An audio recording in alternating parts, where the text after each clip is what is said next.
Amém, irmãos. Saúdo a toda a amada igreja com a graça e a paz do nosso Senhor Jesus. Irmãos, é motivo de muita alegria mesmo poder estar de volta aqui. Não falo isso da boca para fora. É uma responsabilidade muito grande. Eu agradeço pela confiança que os irmãos têm, que o pastor Onildo tem. E eu fiquei tão constrangida da outra vez que eu vim, fui tão bem tratada. Falei para o Luciano, acho que eu nunca fui tão bem tratada em toda a minha vida. E é muito bom receber o amor dos irmãos. Obrigada, amado. É muito bom receber o carinho dos irmãos. Fiquei me perguntando se seria esse púlpito novamente. Fiquei feliz que foi esse púlpito novamente. E é muito bom, né, poder ver os irmãos. Geralmente quando eu prego eu fico assim, eu não enxergo ninguém. E é muito bom poder enxergar os irmãos. Irmãos, eu achei muito interessante esse tema. Quando a irmã Diana me mandou esse tema, automaticamente veio em minha mente um dos louvores que foram entoados aqui essa noite, que é Eu Vou Construir. Esse louvor que é maravilhoso. E se nessa noite não tivesse palavra, não tivesse um momento de pregação, eu acredito que todos nós já sairíamos daqui edificados, porque os louvores falaram ao meu coração. Eu acredito que também falaram ao coração dos irmãos. Aquele primeiro hino intitulado A Reforma eu não conhecia, mas meditar na letra daquele hino nos faz trazer à tona muitas coisas que precisam ser mudadas em nossas vidas. Nos traz à tona muitas coisas que precisam ser consertadas pelo Senhor. E eu convido os irmãos para abrirem as suas Bíblias no livro de Gênesis, no primeiro capítulo, no versículo 31.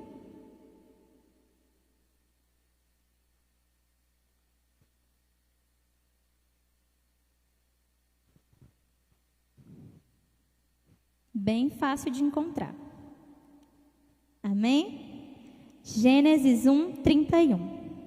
E viu Deus tudo o que havia feito, e tudo havia ficado muito bom.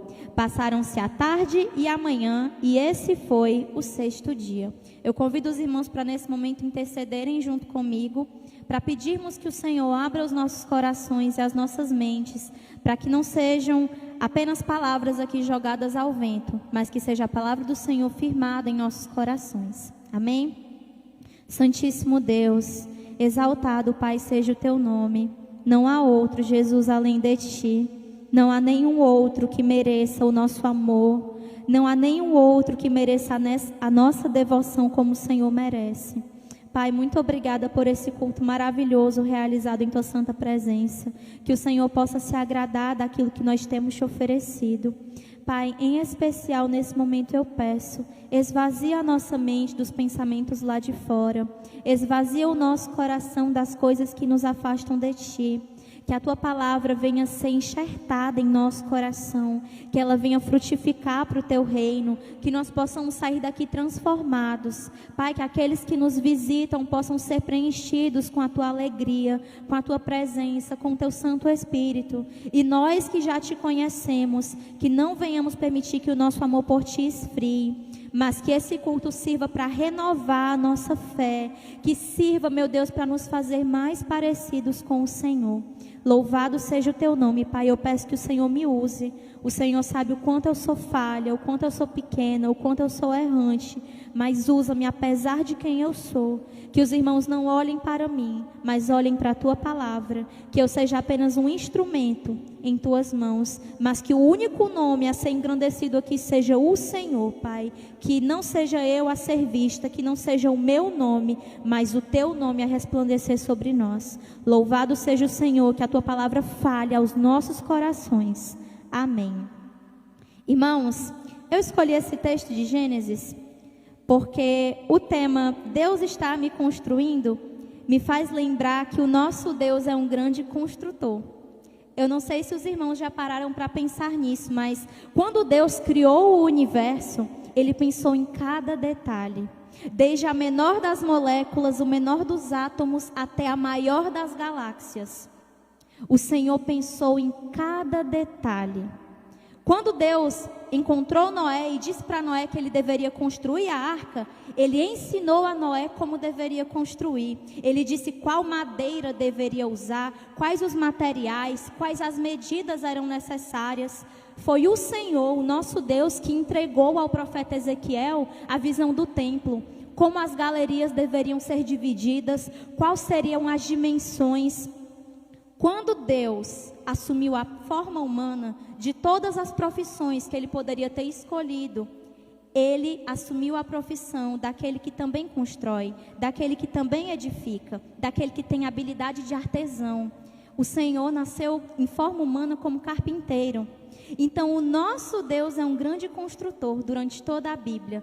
Desde Gênesis até o Apocalipse, quando Ele promete que vai edificar uma nova cidade revestida de ouro, o nosso Deus prova que Ele é um grande construtor. E por ser um construtor perfeito, tudo que o nosso Deus faz também é perfeito. Sabe quem são os grandes responsáveis por estragar aquilo que Deus faz? Somos nós, com os nossos pecados. Deus fez o universo inteiro perfeitamente articulado. Deus colocou cada coisa no lugar, mas foi a humanidade, com a sua ambição, com o seu desejo pecaminoso, que colocou isso por água abaixo, que fez a perfeita criação de Deus cair em maldição. O nosso Deus fez toda a criação pensando em nós, em como deveria fazer para ser mais agradável para a gente. Quando Deus contemplou a sua criação, todos os dias Ele dizia, ficou bom. A Bíblia diz, e viu Deus que era bom todos os dias, mas no sexto dia a frase é diferente. Quando Deus criou a humanidade, quando Ele criou Adão e Eva lá no Jardim do Éden, Ele disse, ficou muito bom. Nós fomos a coroa da criação de Deus. A humanidade é a coroa da criação de Deus. Ele fez cada detalhe pensando em nós. Ele projetou cada coisa pensando em nos acomodar. Ele fez o Éden como um lar, esse planeta para nós habitarmos. E onde é que eu estou querendo chegar com toda essa história de que o Senhor é um construtor, de que o nosso Deus é um arquiteto? Porque todos nós, irmãos, ou já estivemos ou ainda estamos em ruínas. Porque todos nós ou já precisamos ou ainda estamos precisando de uma reforma em nossas vidas.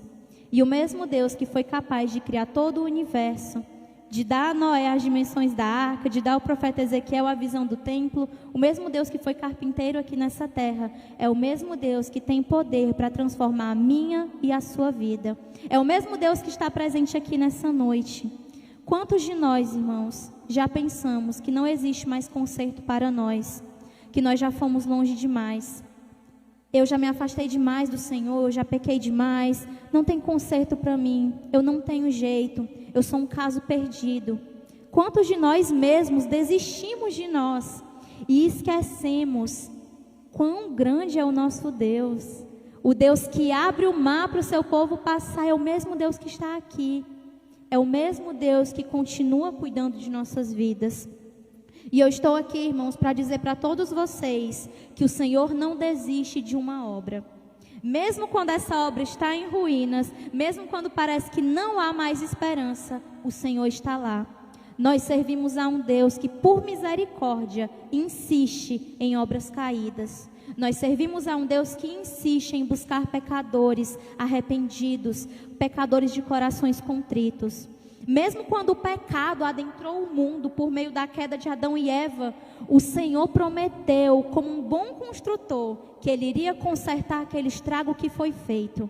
Lá em Gênesis capítulo 3, versículo 15, Jesus prometeu que enviaria um Salvador, que pisaria a cabeça da serpente e que tornaria perfeito novamente todas as coisas.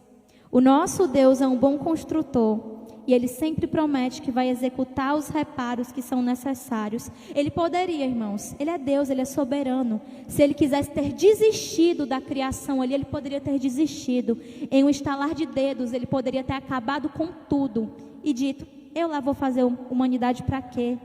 Eles só se rebelam contra mim. Eu vou criar essas pessoas para quê?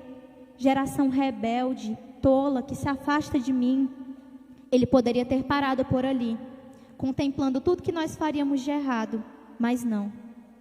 Mesmo podendo ter desistido ali de executar a obra da criação, Deus insistiu. Ele falou, comecei a obra e eu vou terminar essa obra. Nosso Deus não desiste de obras que estão em ruínas. O Senhor não desistiu de mim. E o Senhor não desiste de nenhum de vocês. O Senhor não desiste de nenhum dos seus filhos. Ele mesmo veio ao mundo. Olha que tamanha humilhação. Deus assumir a forma humana para consertar aquilo que inicialmente era perfeito, mas que por causa da desobediência foi cruelmente estragado. Nosso Deus teve que caminhar igual nós caminhamos, teve que sentir as dores que nós sentimos, teve que sentir na pele a humilhação de ser traído pelo próprio povo. Tudo isso porque existia uma obra que precisava ser reparada, e foi para isso que o nosso Deus veio. Irmãos, o nosso Deus, Ele é especialista em correr atrás daquilo que está quebrado. Ele veio buscar e salvar o que se havia perdido. Ele não veio para os sãos, Ele veio para os doentes. Ele veio para nós que precisamos dele mais do que tudo. Assim como o pai não desistiu do filho pródigo, assim como um pastor deixa lá as 99 ovelhas e corre atrás da ovelha que se perdeu, assim como aquela mulher não desistiu de encontrar sua dracma perdida, mas varreu minuciosamente cada canto da casa e se alegrou a encontrar sua dracma, assim também o nosso Deus não desiste de nós. Assim também o nosso Deus corre para nos encontrar, Ele corre para nos abraçar, Ele coloca um anel em nossos dedos, Ele nos dá novas vestes, Ele nos dá a posição de filhos, mesmo eu e você não merecendo assumir tal posição. Mesmo eu e você somos perdidos por causa dos nossos próprios pecados, Deus corre atrás de nós, Ele nos busca e Ele nos encontra. O Senhor não desiste da sua obra. Assim como o oleiro, ele não desiste de modelar o jarro que ele está preparando, mesmo quando esse jarro se encontra defeituoso. O que é que o oleiro faz? Ele quebra o vaso e ele começa tudo novamente. E ele modela um novo jarro que seja feito conforme a sua imagem. Assim somos nós nas mãos do Senhor. É uma oração muito arriscada dizer isso, mas diga ao Senhor: Pai, se for necessário, me quebra e me refaça, mas não me tira das tuas mãos. Que quebrado ou inteiro, eu sempre permaneça nas mãos do oleiro. Que as mãos do Senhor sejam as mãos que sustentem a minha vida aqui nessa terra. Permita que o Senhor modele a sua vida. Nem que seja necessário quebrar e refazer, mas permita que Ele reconstrua todas as áreas da sua vida. O Senhor deseja, irmãos, Ele deseja nos refazer, Ele deseja nos reconstruir. Mas para isso, primeiro, Ele precisa derrubar as ruínas. Para que o Senhor comece a edificar a sua obra, Ele precisa derrubar aquilo que ficou no passado. Deus, Ele não faz nenhuma obra pela metade. Ele não faz remendos. Ele executa a obra por completo. Ele derruba tudo e faz como uma nova obra. Para que a glória da segunda casa seja muito maior do que a glória da primeira. O Senhor reedifica tudo do zero para mostrar que não é por mim nem por você, mas para a glória do nome dEle que toda essa obra é feita. Quando Jesus iniciou o seu ministério aqui terreno, Ele escolheu as pessoas mais inesperadas para serem os seus discípulos. Irmãos, eu acredito que os líderes religiosos, que as pessoas imaginavam que o Messias escolhesse os grandes mestres da lei, os sábios estudiosos para serem os seus discípulos. Mas não, Jesus escolheu simples pescadores, Jesus escolheu publicanos, Jesus escolheu pessoas por quem a sociedade não dava nada. Ele não escolheu pessoas capacitadas para serem os seus discípulos. Ele não escolheu pessoas sábias, pessoas instruídas. Ele foi nos homens mais simples, nos mais pecadores, nos mais tolos, os mais necessitados. E inclusive nós vemos durante a Bíblia muitas vezes os discípulos cometendo muitos erros. Nós vemos os discípulos sendo impulsivos, principalmente Pedro. Nós vemos os discípulos sendo raivosos, sendo egoístas, sendo incrédulos. Cristo poderia ter escolhido pessoas ali prontas. Ele poderia ter pegado um jarro já feito. Mas não. Ele escolheu homens simples. Ele escolheu pecadores incapazes e capacitou aqueles homens para executarem a obra do seu reino. O Senhor poderia sim ter escolhido uma casa prontinha, já toda bonitinha. Mas Ele pegou aquelas que estavam em ruínas, derrubou tudo e refez. para que não fosse pelo nome deles, mas para que o nome de Jesus fosse conhecido. E não pense que eu fui chamada pelo Senhor porque eu sou boazinha. Vá morar comigo um dia para você ver o amor de pessoa que eu sou. Irmãos, todos nós somos pessoas que no fundo nós temos pecados. Nós temos desejos egoístas muitas vezes.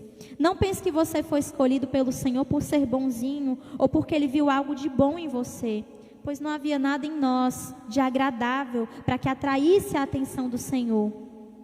Ele escolheu você desde o ventre da sua mãe, mesmo sabendo dos pecados que você cometeria, mesmo sabendo dos erros que você ia cometer, os tropeços, as quedas que você ia levar. Ele viu tudo e ainda assim Ele te escolheu.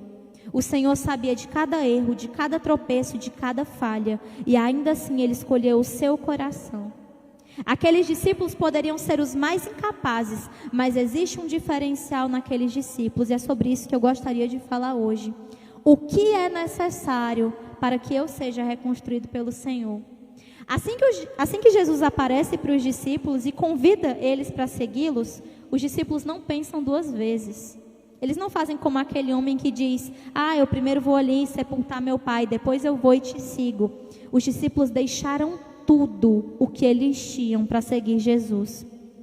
Os pescadores que estavam lá à beira-mar abandonaram as suas redes imediatamente. Mateus, que era um publicano, um ladrão, um traidor do povo de Deus, abandonou o seu posto de coletor de impostos. Ele deixou a coletoria para trás e decidiu seguir Jesus. Aqueles discípulos decidiram abrir mão de suas próprias vidas por amor a Jesus. Porque quando Cristo, irmãos, entra em nossas vidas, todas as coisas que nós tanto amamos perdem o valor diante da grandeza de quem Ele é. A presença do Senhor faz nós percebermos que todo o resto que nós amamos não era nada. Muitas vezes nós temos medo. Quando ainda não conhecemos a Jesus, a gente tem medo. Eu lá vou nesse negócio de virar crente. Parece tão chato, parece tão retrógrado. Mas quando a gente para olhar, irmãos, eu sempre penso: meu Deus, como eu gostaria de ter te conhecido mais cedo. Como seria bom, Pai, se eu tivesse gastado mais horas da minha vida, mais anos da minha vida te servindo de verdade. E olha, irmãos, que eu nasci dentro da igreja. Lúcifer nasceu no céu, né? Satanás nasceu no céu, isso não significa nada. Nascer dentro da igreja, embora seja um privilégio, não significa que nós somos salvos. Filho de crente não é crentinho. Não é porque os seus pais são cristãos que você automaticamente é convertido. Eu precisei ter o meu encontro com o Senhor também, assim como cada um de nós precisamos. Nós precisamos entender quem o nosso Deus é. E esse encontro com quem Deus é muda totalmente quem nós somos. Muda as ambições do meu coração. Muda as minhas intenções. Muda a minha forma de olhar para as outras pessoas. Ter um encontro com Jesus muda todos os aspectos da minha vida. Você deseja ser um discípulo de Jesus? Você deseja ter a sua vida construída pelo Senhor? Você quer que o Senhor te use? Você quer dizer: Pai, eis-me aqui, usa-me para a glória do Teu nome? Você quer que o Senhor seja realmente o arquiteto da sua vida? Comece abrindo mão das coisas que te impedem de dar o seu melhor para o Senhor. Comece abrindo mão do seu passado. Comece abrindo mão das coisas que te afastam para longe da presença dEle. Dê espaço para que Deus trabalhe em sua vida. Abandone os seus pecados de estimação. Sabe aquele pecado, irmãos, que você não consegue abandonar? Você até tenta ali um pouco, mas parece que ele te persegue. Ele te arrasta para longe da presença do Senhor, irmãos. E jovens, se vocês não acabarem com esse pecado, um dia ele vai acabar com vocês. Se vocês não matarem esse pecado pela raiz, um dia essa raiz vai crescer e vai tomar conta de tudo nas suas vidas. Satanás, ele é muito sujo, ele não precisa de muito. Basta uma pequena brecha. Ele entra em nossas vidas, ele se alastra igual gangrena. Ele toma conta de tudo. E eu tenho certeza que não é isso que você quer. Mas muitas vezes, nós damos espaço para que o inimigo entre em nossas vidas. Nós pedimos: ai Pai, reforma a minha vida, renova a minha vida, faz reparos em mim. Mas na hora de abrir mão do que precisa abrir mão, nós dizemos: ai Pai, mas eu não tenho força o bastante.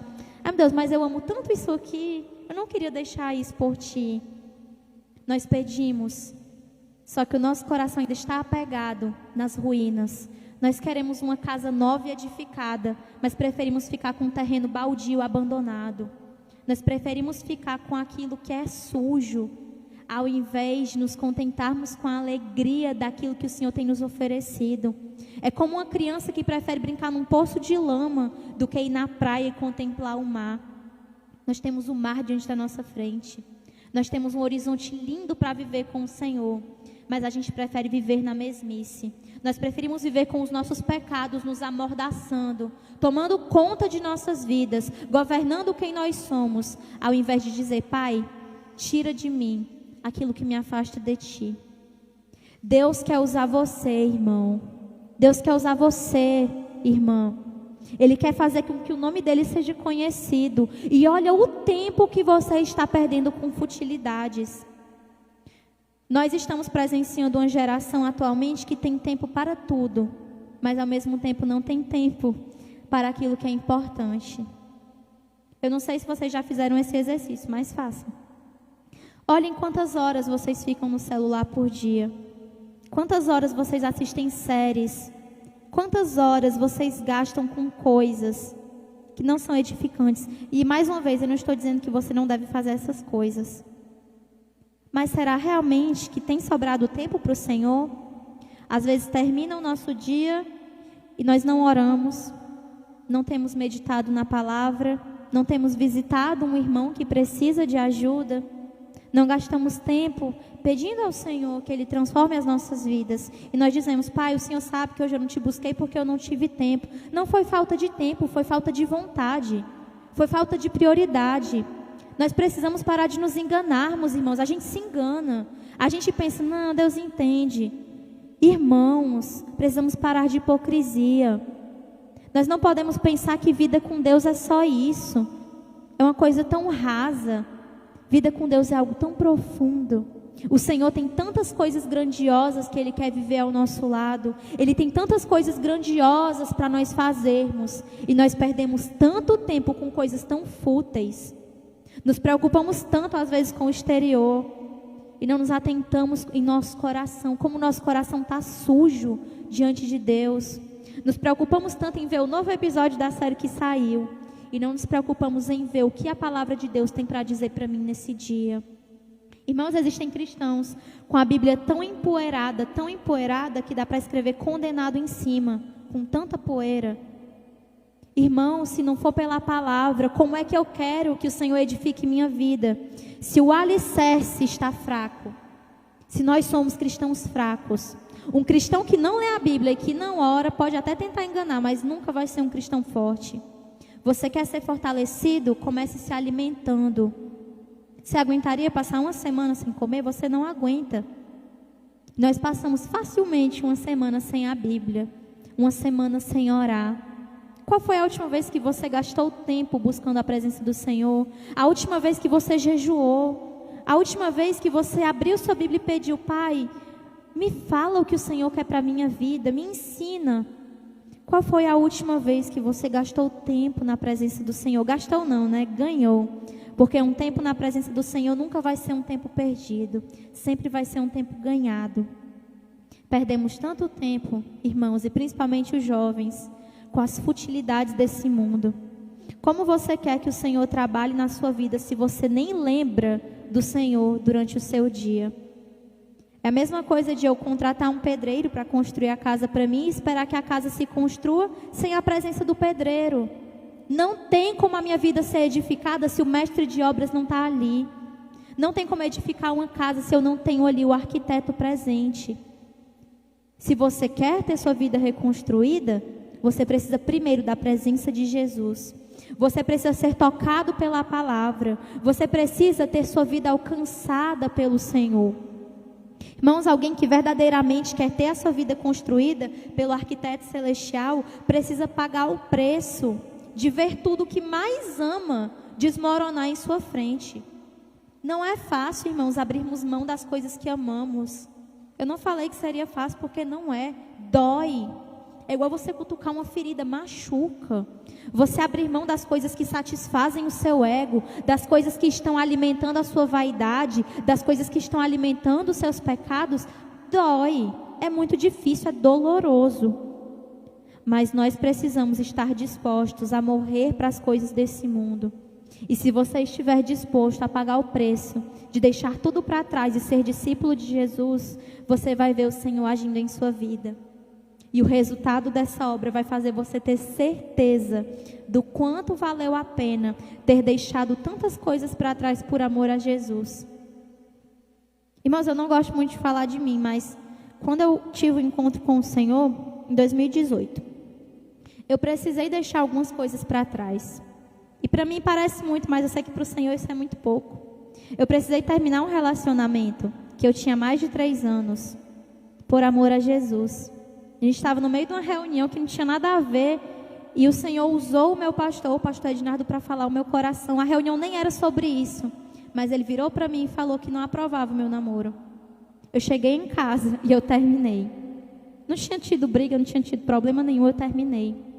Foi difícil, mas naquele dia eu senti a voz do Senhor falar ao meu coração que era a coisa certa a se fazer. E não há um dia em minha vida que eu tenha me arrependido dessa decisão. Irmãos, eu precisei terminar com amizades que me levavam para longe de Deus. Eu precisei mudar minha maneira de vestir, que não era uma forma que agradava ao Senhor. Eu precisei travar guerras dentro da minha própria casa. Só eu ia para a igreja na minha casa. Minha mãe não estava na igreja. Eu tinha um padrasto que não queria que eu fosse para a igreja. Eu fui perseguida dentro do meu próprio lar. Quantas vezes eu chegava da igreja, a porta estava trancada, porque eu não podia mais entrar. Eu tinha que ficar lá de fora me humilhando. Irmãos, hoje eu olho para os frutos que eu estou colhendo. Hoje eu olho para quem eu sou, ainda tão cheia de falhas, com tanta coisa para mudar. Mas eu olho para a família que eu estou construindo ao lado do Luciano. E eu paro e penso, meu Deus, como valeu a pena abrir mão de tantas coisas por amor a Ti. Como valeu a pena, meu Deus, ter feito essas decisões lá atrás que doeram. É difícil você ver as pessoas se afastando de você. Os seus colegas na escola te tratando diferente porque agora você só fala de Jesus. As pessoas não te chamarem mais para conversar porque você só fala da Bíblia e isso parece chato para eles. Irmãos, é tão doloroso você ser excluído, mas no meu íntimo eu sabia. A opinião mais importante ao meu respeito permanecia a mesma, que era a opinião do Senhor sobre a minha vida. E foi o Senhor, irmãos, que me sustentou nesse período. E eu olho para hoje e eu sou grata.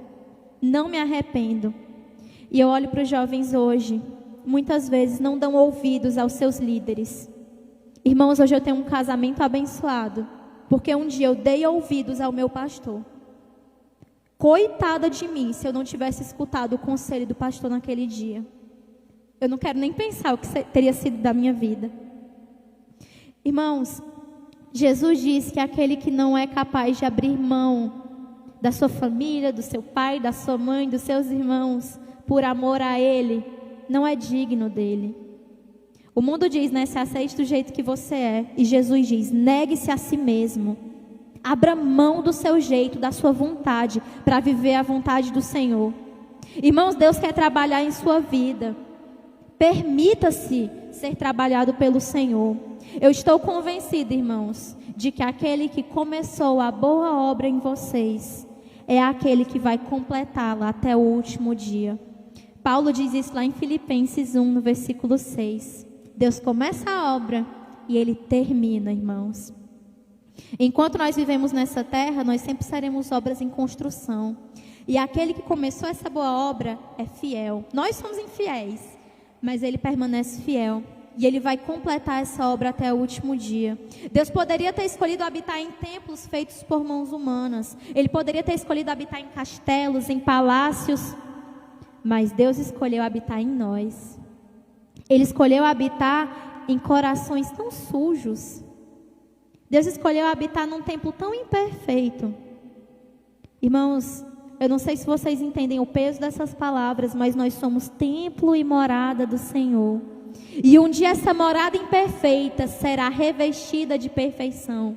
Um dia essa morada tão cheia de rachaduras, tão cheia de infiltrações, será derrubada e refeita, se você permitir que o Senhor entre em sua vida.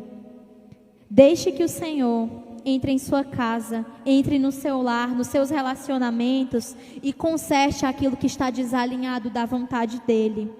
Confie na obra que ele está fazendo em sua vida. Irmãos, nós somos tão incrédulos. Você acha mesmo que o mesmo Deus que criou o universo, o mesmo Deus que sustenta bilhões e bilhões de estrelas e galáxias em suas mãos, não é capaz de reconstruir a sua vida? Você não acredita que esse Deus que está presente aqui é capaz de te transformar? Irmãos, desse lado da eternidade, nós sempre seremos obras inacabadas, mas jamais nós seremos obras esquecidas. O Senhor não se esquece do filho pródigo. O Senhor não se esquece da ovelha que se perdeu. O Senhor não esquece da dracma perdida. Você que nos visita essa noite, talvez você esteja pensando: eu não tenho capacidade de deixar tanta coisa para servir ao Senhor. Eu não tenho coragem de virar crente. Não me enxergo fazendo isso. Eu tenho certeza que a decisão de servir Jesus é a melhor coisa que nós podemos fazer de nossas vidas. Parece muito sem sentido no começo. É loucura. Aos olhos do mundo realmente é. Abandonar tanto para servir ao Senhor. Mas escolher caminhar ao Senhor é um caminho cheio de renúncias. O caminho é estreito. Ele não permite bagagem. Eu tenho que abrir mão de muitas coisas para trilhar esse caminho estreito. Mas a chegada, irmãos, vale tão a pena. Vale tanto a pena ter deixado tanto pelo Senhor. Jesus diz que não há alguém que tenha deixado mãe, família, bens por amor a Ele, que nessa vida ainda receba muito mais. No Senhor nós temos uma nova família, nossa família da fé. Se a tua família te rejeita, o Senhor tem uma família espiritual para te presentear. Se no seu lar você não é bem-vindo, saiba que na casa do Senhor você é muito bem recebido. Você é bem-vindo aqui. Se as pessoas ao seu redor não te amam, saibam que a pessoa mais importante já te ama, que é o Senhor. O Senhor te quer para fazer parte do povo dele. Talvez você esteja com medo, talvez você esteja envergonhado. Venha mesmo com medo, venha mesmo estando com vergonha, mas entregue suas vidas na mão do Senhor. Entregue a sua alma na mão daquele que é capaz de te refazer, que é capaz de te reconstruir. O Espírito Santo quer trabalhar em sua vida e ele quer mudar quem você é. Permita que o Senhor transforme a sua vida. Se alguém que está aqui presente tem o desejo, que se sentiu tocado essa noite pelos louvores, pela palavra, sente vontade de entregar a sua vida a Jesus, abra mão da vergonha, abra mão do medo, não pense muito. Corra para os braços do Senhor. Venha até aqui para nós orarmos por você. Venha até aqui para que nós possamos ver que você tem o desejo de fazer parte dessa família. E se não há alguém que tem esse desejo, saiba que o Senhor tem sido misericordioso com você. Saiba que o Senhor tem esperado. Amém? Amém, glória a Deus.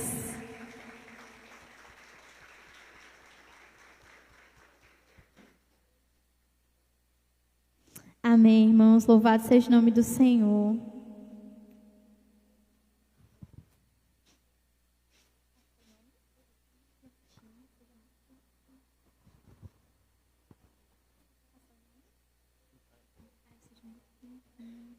Amém, irmãos? Lourdinha e Micael, acertei? Amém. Vamos orar pela vida desse casal, que o Senhor possa transformar a vida deles. E assim como nós um dia fomos reconstruídos pelo Senhor, que a vida deles também seja refeita pelo perfeito arquiteto, que é o nosso Deus. Amém? Convido a igreja a estender as suas mãos em oração. Vamos orar pela vida deles. A partir de hoje, irmãos, eles são parte da família de vocês. Vocês têm a responsabilidade de cuidar, de discipular, de aconselhar, de acolher no choro e na alegria. Amém? Senhor, nosso Deus e Pai, graças nós te damos, Jesus, pelo teu amor. Meu Deus, nós somos tão imperfeitos, meu Pai. Somos tão cheios de falhas, e ainda assim o Senhor olha para nós. Pai, eu não conheço a vida dos teus servos que estão aqui, mas eu entrego, Jesus, a vida da Lourdinha e do Micael em tuas mãos. O Senhor sabe o que eles têm vivido, o que eles têm passado. O Senhor sabe do desejo do coração deles de te servir.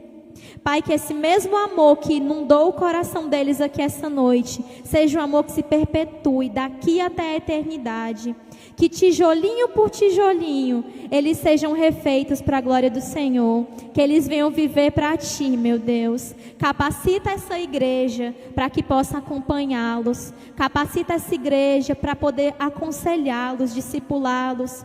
E que nós possamos, meu Deus, um dia nos alegrarmos todos juntos em Tua presença, com o Teu povo de toda tribo, língua e nação. Sustenta eles, meu Deus, não permita que o inimigo venha arrancar a semente do Evangelho do coração deles. Não permita, Pai, que o inimigo venha realizar a obra suja dele na vida deles, mas que o Senhor tome posse do seu lar, que o Senhor tome posse da vida da Lourdinha, da vida do Micael. Eles estão, Pai, em Tuas mãos. Que o Senhor possa sustentá-los e que o Senhor nosso Deus possa nos guiar daqui até o fim.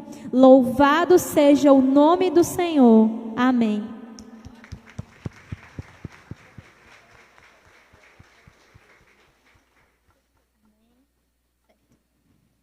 Amém, irmãos. Toda honra, toda glória seja dada ao Senhor.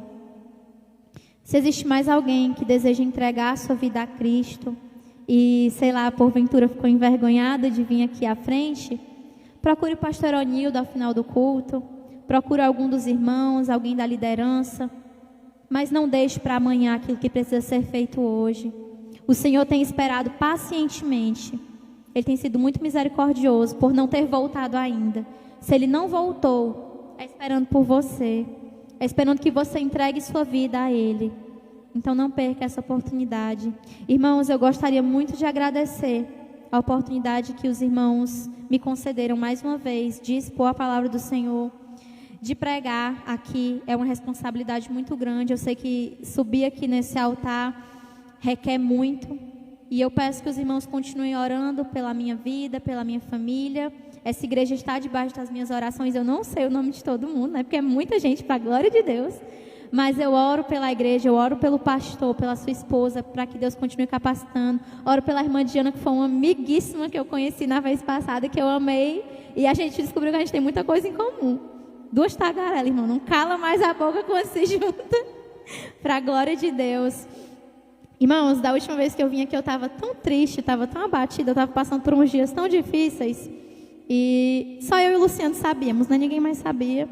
Estava tendo umas crises, assim, de ansiedade, umas crises de pânico. E eu faço de tudo para não tentar transparecer. Mas queria dizer que dessa vez eu estou muito bem, porque o Senhor é o mesmo nos dias ruins e nos dias bons. Ele permanece o mesmo. E se eu não enlouqueci, se eu permaneci de pé, porque o Senhor sustentou. Amém? Se o Senhor chama, Ele sustenta até o fim. Amém? Que possamos ser reconstruídos pelo Senhor.